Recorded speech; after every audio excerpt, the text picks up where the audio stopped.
and so what we find is that no one wants to admit this because there's hundreds of billions of dollars in grants from Homeland Security and then contracts for intelligence contractors and defense contractors. But it increasingly looks like the FBI is being forced to manufacture terrorists so it can, give us a sense of success. And I think there's been about 150 sting operations by the FBI that have resulted in convictions since in the decade after 9/11, and at least a third of those cases, and maybe more, these are cases where the weaponry, the funding, and the actual plan all were provided by the FBI informant. These are mostly, again, the world is full of young, angry people who spout off on the internet and are easily led enough or mentally disturbed enough that if you give them a plan and a bomb, they'll make the motions of following through. It's not clear that these are people who are otherwise dangerous. So in a way, we're manufacturing our own terrorists just to give ourselves the illusion that this is an effective program. And that does seem to be true. I mean,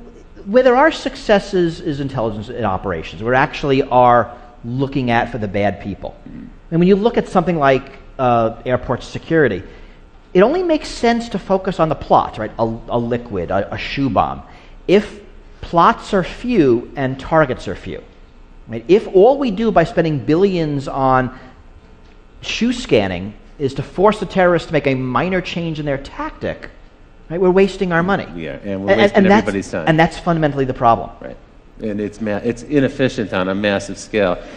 Speaking of inefficiency, these scanners that we're looking at, the rapid scans, now I guess they're going to phase them out of the airports because they've been proven to be ineffective. After radiating us for a couple of years, now they're finding out that doesn't actually thwart any kind of criminal activity. And because some of these makers of these things fell through on contracts that were supposed to allow them to use a blob to show objects instead of actually showing you naked. But there's a bit of poetic justice. They're apparently being repurposed at the entrances to various federal agencies. So, right, they're actually not going away. That's important. That's right. And all the full body scanners aren't going away. There are several technologies. Yeah. And the millimeter wave is staying, so holding your hands up and being scanned is not going away.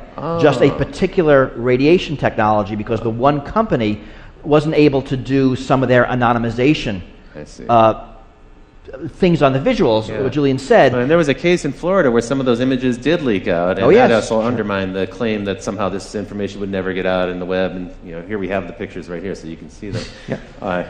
Well, now let's take us down to the local scale. And so, as it turns out, it isn't just our federal government that's out there combating terrorists, or maybe other nations, we don't really know, in some shadowy cyber war. But actually, in a weird way, I think the DHS has kind of co-opted